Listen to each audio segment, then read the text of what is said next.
Hello guys. Uh,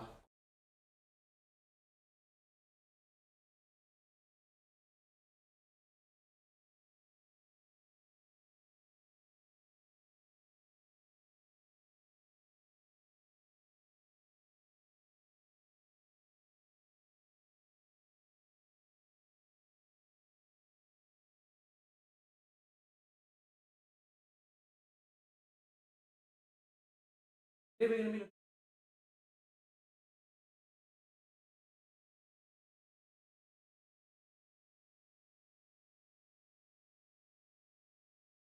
at slides here and taking you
the agenda for today is introduction to the basics.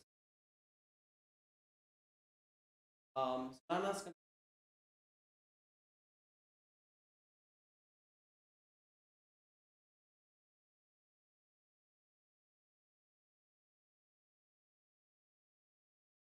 Solana actually it innovations are what makes Solana soul token. Everybody knows that even when other cryptocurrency crashing has gained its value. We're talking about you. First of all, let's go to introduction to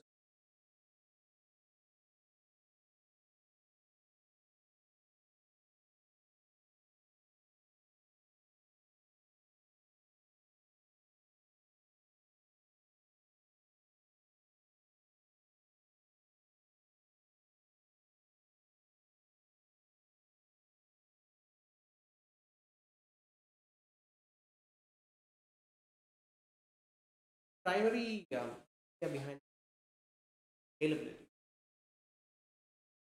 With Ethereum and Polkadot and blockchains like that, there has not been exact even the system has, but transactions and the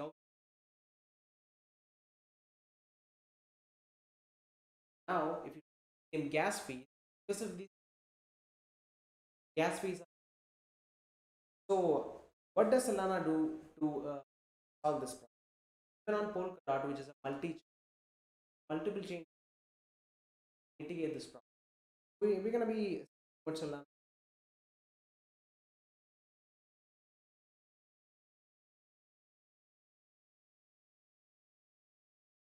Solana is basically a web blockchain, security, scalability for decentralized, which just means make crypto. You can run smart contracts.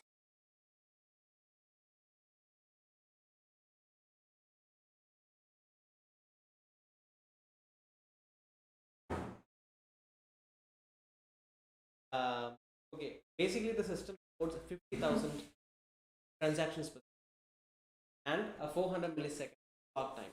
This is actually unprecedented for any other block. Now, 50,000 transactions for good measure. You what exactly Ethereum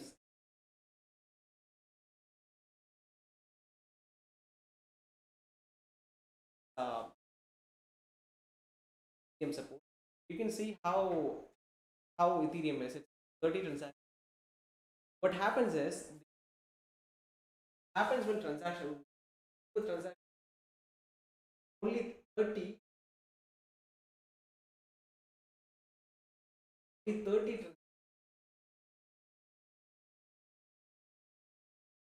basically means if the transactions go on 30, people are going to be when you initiate a transaction to go through, you would have to have this why the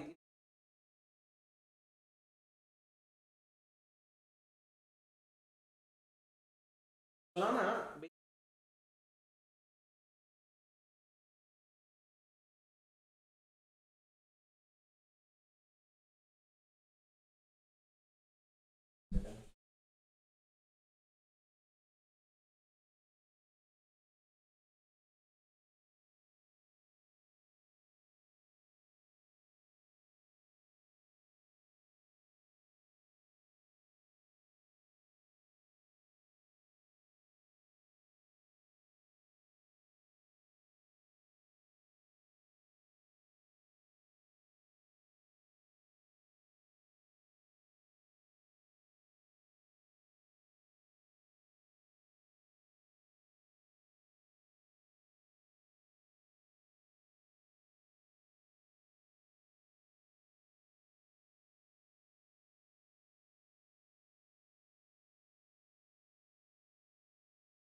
Sorry about that, guys. We problem with audio. So we'll take it from the top.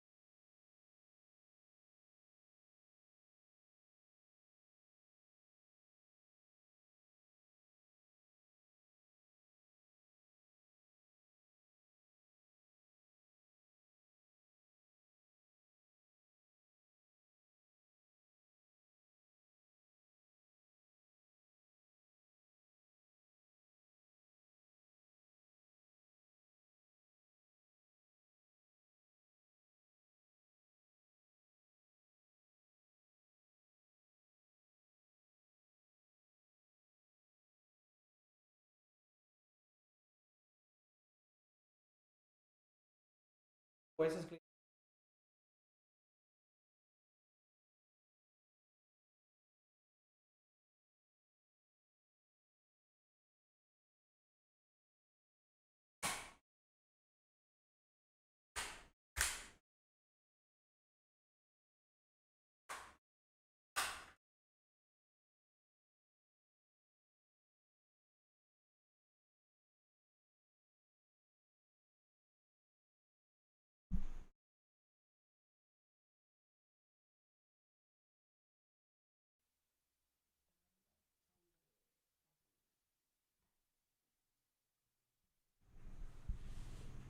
It's okay. Okay, we can continue it. Okay. So we're gonna take it from the top because lots of people complain that yeah, they couldn't hear. So that's fine. That's fine. So basically we're gonna be looking at Solana, and we have started with introduction to Solana. So Solana is a web scale blockchain that offers speed, security, and scalability for decentralized apps and marketplaces. Most of you know what a decentralized app is. Basically, it runs on the blockchain. It is basically a smart contract that runs on the blockchain. And a marketplace could be something like an NFT marketplace or any other marketplace that uses blockchain. Now, why is Solana needed when there are so many other blockchains out there? Even there are innovations coming in like Polkadot and Cardano and things. So, what makes Solana stand apart from these blockchains? So, that's what we're going to be looking at right now. Okay. So Solana currently supports 50 transactions per second, which is the transaction capacity of Solana, and it also supports 400 milliseconds in block time. So this on its own is a big innovation because as you can see, if you look at Ethereum's transaction speeds are like 13 to 30 transactions per second.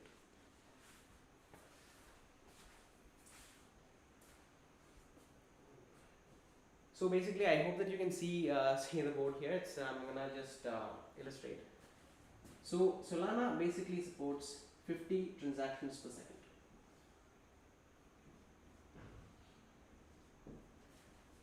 For good measure, Ethereum supports 30 TPS.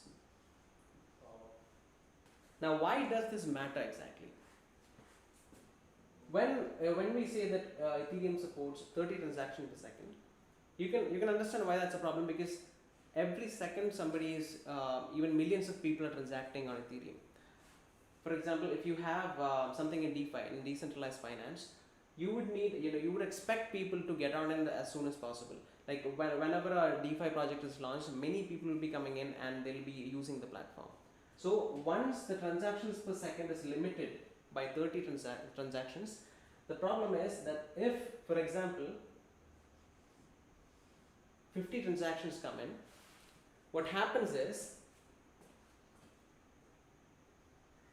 the gas fees go higher. This is because once it reaches the 30 limit, every transaction that comes after those 30 transactions, those are going to be in a queue. So if you want your transaction to go through, you would need to pay extra gas fees. So to solve this, what Polkadot and Cardano and multi-chain blockchains have done is that they have made it possible for tokens and transactions to be like basically the smart contracts to work on parallel chains. So that has solved the problem to a certain extent. Apart from that, Ethereum uses proof of work, which is basically it's kind of a primitive consensus mechanism. Although it is very secure and safe, the problem with proof of work is that it takes a lot of computing power to be able to work. So Polkadot, Cardano, and multi-chain blockchains like those, what they do is they have used a variation of this proof of work algorithm called proof of stake. So I'll be explaining that in brief for a second, so that you can understand why the DPS matters. So basically, if there is a block, let's just say that there is a block, and there is a transaction that comes in. For the transaction to be added to the block and then to the blockchain, a miner has to mine the transaction and validate it for it to be included in the blockchain. So this is how proof of work works. The miner actually mines the block using his computing power. It could be anything, and then it is added to the block. The process of mining basically it's a complicated process where a transaction hash of the previous block is added to the new block, and the miner has to guess a string of code. Basically, there is a process called cryptographic hashing, and the miner has to find a hash. So actually, in practical terms, for any computer to find a transaction hash is not a very difficult task. It is an easy task for a normal like a modern computer. But what proof of work does is that it adds an extra number to the end of the hash, and it creates a difficulty for the system. So for the miner to be able to mine that transaction, he has to find that number. I mean the hash with that number. So here the problem arises that when the network gets busy, the difficulty gets higher. So the miner has to work extra hard to get the same result. So this is proof of work basically. So in proof of stake, which is what Polkadot and many other blockchains nowadays use, and even Binance Smart Chain uses a variation of proof of stake. In proof of stake, what happens is the computing power is not what decides who mines the block. If in proof of work, if you have a higher computing power, then you can mine the block. In proof of stake, however, what happens is there are things called nodes. You can run a node, and basically you have to deposit a certain number of cryptocurrencies or any number of cryptocurrencies to these nodes to be able to mine a transaction. That's basically how proof of stake works. If let's say that this node has 20 number of tokens, if this node has 10 number of tokens, and this node has 5 number of tokens, the node with the 20 number of tokens, they have the higher probability of being selected to mine the transaction. That doesn't mean that this node cannot be selected. Even this node can be selected before this node, but the difference comes in the probability. This node has the higher probability of getting mined, so it doesn't need to use any computing power to mine the transaction. All that happens is an election process. That is how proof of stake works.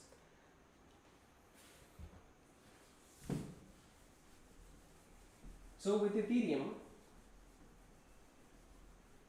Ethereum uses proof of work. What happens is when a higher number of transactions come in, it gets harder for people to get their transactions mined, because there is a limit of 30 transactions per second. So what miners do is that they charge extra for mining these transactions, which is why the Ethereum gas fees is high.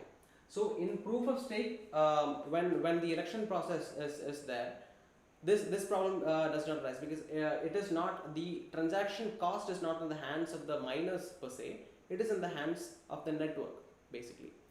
In Solana, what they have done is that they have created a system called proof of history.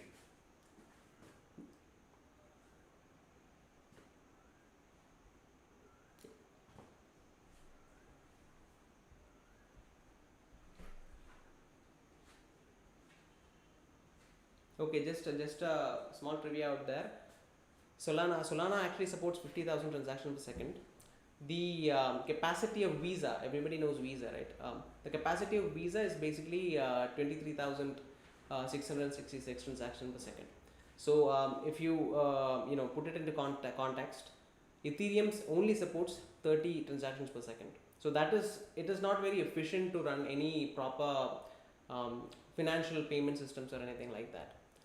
Whereas with Solana, you have even higher transaction speed, transaction capabilities than Visa. So it becomes easier for it to process transactions, and for it to be used as a normal payment system. So that's one of the things.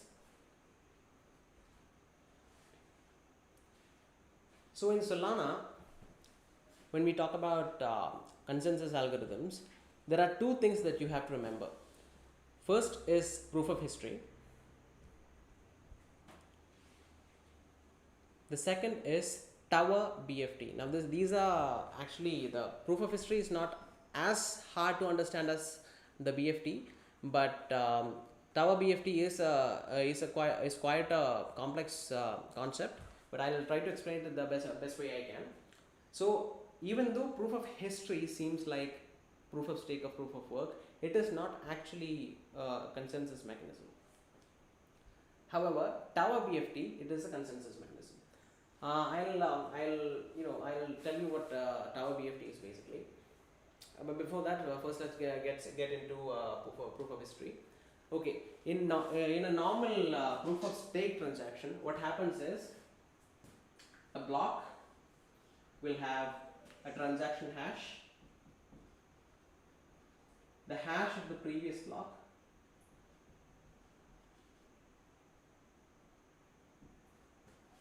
and basically it has a transaction hash, it has the hash of the previous block, and in proof of history what happens is there is also a timestamp.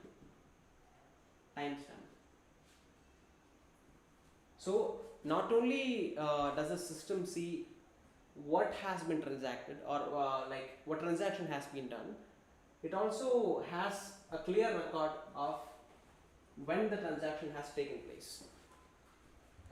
So why is this important?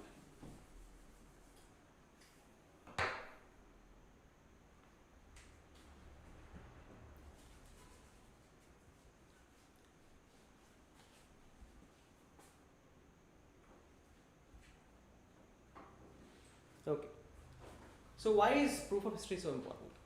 So the next part of the consensus algorithm is the Tower BFT. Tower BFT stands for Tower Byzantine Fault Tolerance. It's basically a concept in computer science where the Tower BFT is basically the consensus algorithm that works. Okay. The Tower BFT is a combination of the normal like practical Byzantine tolerance fault tolerance method plus the proof of history, which constitutes to the consensus algorithm of Solana. So basically, how Byzantine fault tolerance works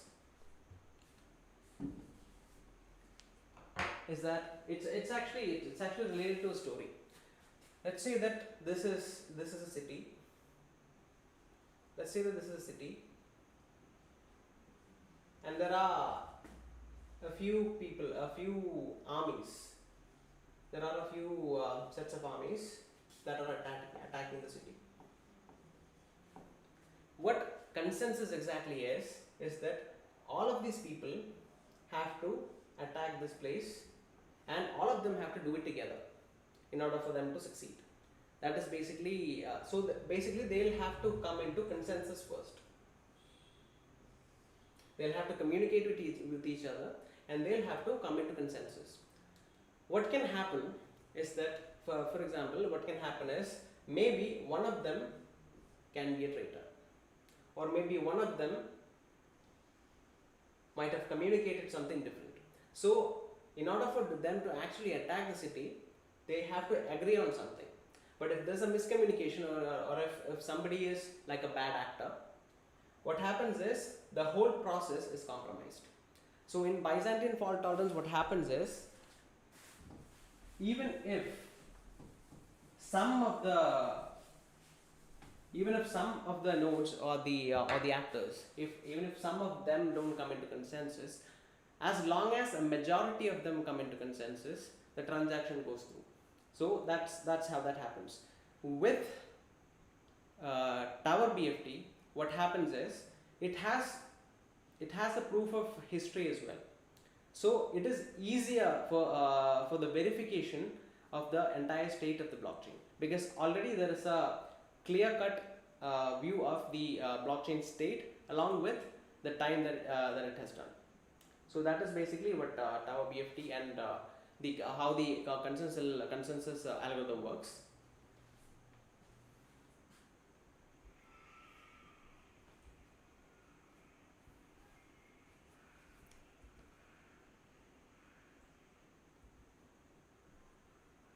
Okay, these are basically the 8 innovations of Solana, and we've covered proof of history and Tower BFT.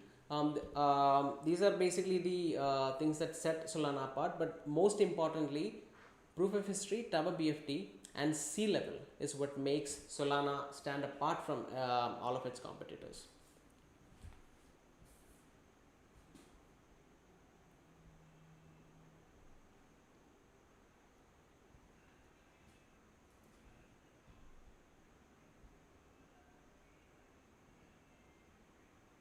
Okay, so to consolidate on this, proof of history is two things basically. It's a clock before the consensus which shows you the timestamps and exactly when a transaction happened. Then it is a modified version of proof of stake which has a timestamp. That is what proof of history is.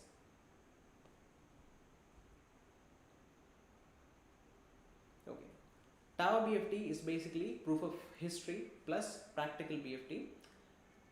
It provides a better view of the blockchain state, and based on the transactional data alone, a validator can make consensus. Because on Byzantine fault tolerance, already the system can come to a consensus even if a bad actor makes a malicious transaction, or maybe if there is a miscommunication. But with Tower BFT, what happens is with the clear view of the blockchain state, the consensus can be arrived at much sooner.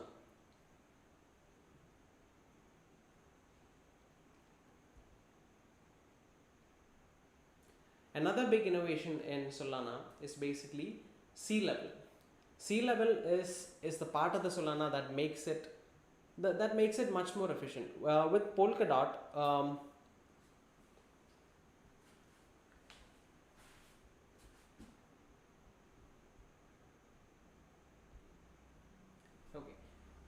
With a blockchain such as Polkadot, what happens is there is a relay chain, which is the central chain, and there are many shards or parachains, as Polkadot calls it.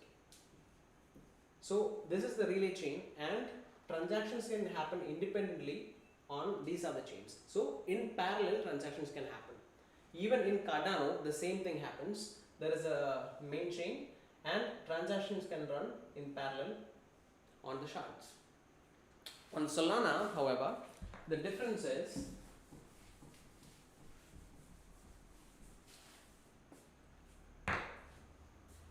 the Sealevel engine of Solana puts it in a position where the transactions can be easily run in parallel on the singular chain. So it doesn't need multiple chains to run transactions in parallel, which makes it extremely efficient, because on a single chain you can run multiple transactions.